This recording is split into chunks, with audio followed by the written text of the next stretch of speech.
Hello and welcome to Study English IELTS Preparation. I'm Margot Politis.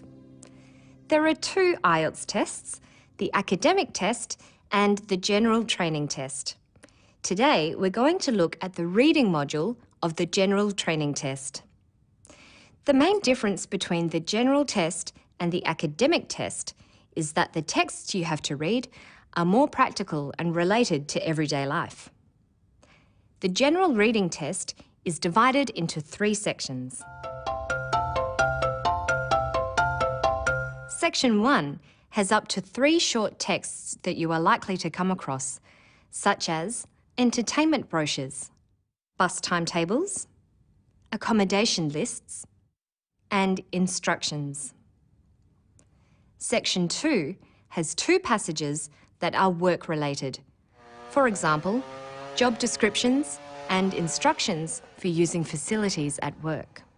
Section 3 has 1 longer passage on a general topic, often a magazine article.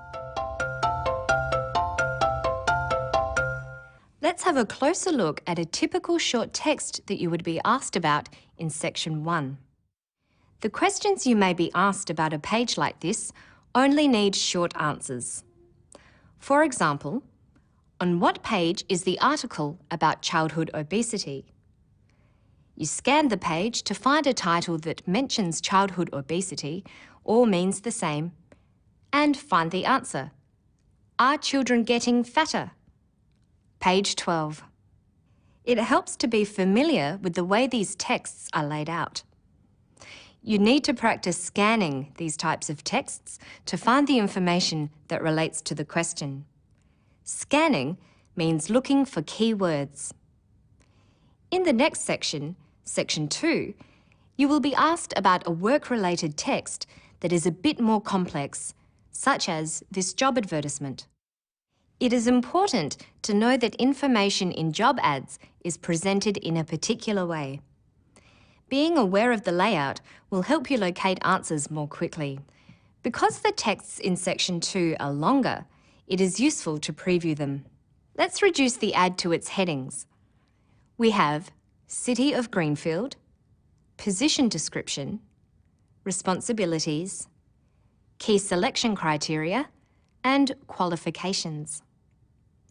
Under City of Greenfield, which is the name of the employer, we have some information about the employer. Vibrant, modern and energetic, Greenfield is a city of choice and opportunity. The city is experiencing significant growth and expansion, and the council is leading the way in managing and delivering high-quality services to its local community. And we have the sales pitch, which is there to persuade suitable people to apply. An exciting career opportunity exists for an enthusiastic individual with good communication skills and a proven track record in office administration. Position description tells you exactly what the job is, the title, salary, and if it is full-time or part-time. Under responsibilities are listed the things you would need to do or the duties you would have to perform. Key selection criteria covers the skills that the employer considers necessary for the job, and qualifications are, of course, your experience and education. The final section of the ad has all the information needed by anyone who wants to apply. So, if you were asked in what part of the ad you would find a duty, such as running and managing an office, where would it be? It would be in the responsibilities section. It is very useful to be able to know exactly where to look because it saves vital time. Because the test deals with texts that are work-related, it is expected that you will be familiar with the terms used in the working world. Listen to this woman describing how she went about finding a job. Just handed my resume around any other shop that I could find, and then I just got a phone call from them asking to come in for an interview, and they just asked questions such as what was my prior experience, what sort of qualities I could bring to the job.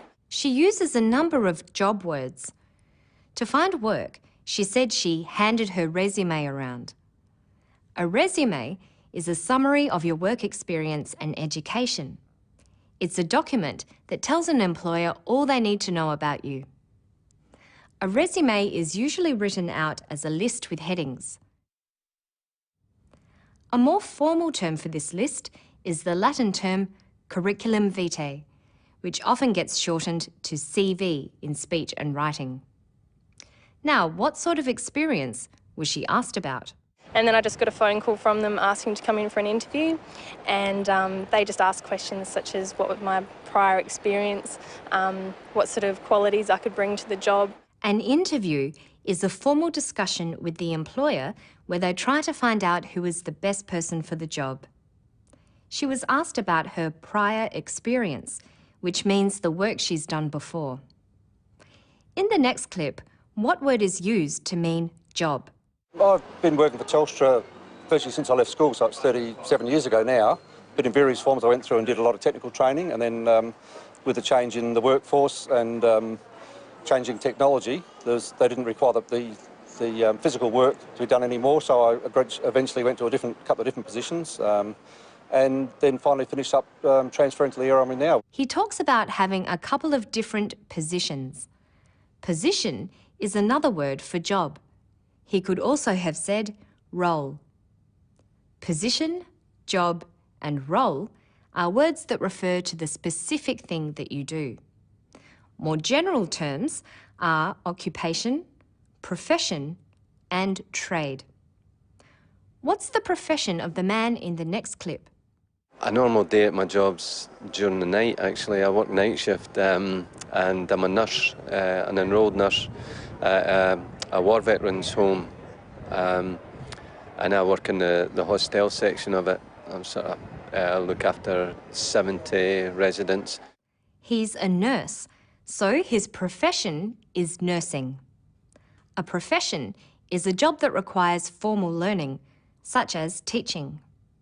Trades are the sorts of jobs that involve a combination of skill and work with your hands, such as carpentry or plumbing.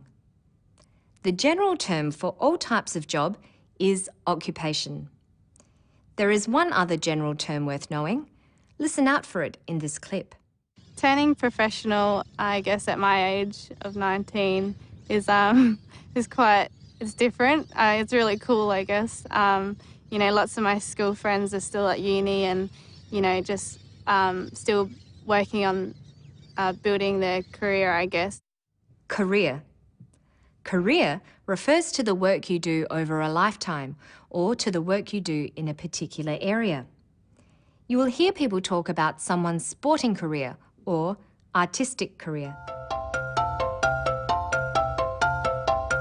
To finish, let's listen to someone talking about the process of finding a job. I found an advertisement in the paper, went for it. Out of 30 applications, they had 30 interviews. Then they narrowed it down to 5 second interviews. I've had my second interview and now I'm actually waiting for a response. Today, one of my friends rang up saying they've actually rang him for a character reference. She talked about a second interview. That's when you go back to the employer for another interview. It's a good sign and means that you're one of the people they are considering. She also talked about a friend being rung up for a character reference. Often, job ads will ask you to list what are called referees. These are people who can say that you can do the job. They are often people you have worked with before. Knowing how job ads are structured and being familiar with the language of the workplace will help you with the General Training IELTS test. Getting to know the sort of texts that are likely to be in the reading test will increase your confidence and make finding the answers in good time much easier. Good luck with your studies. See you next time.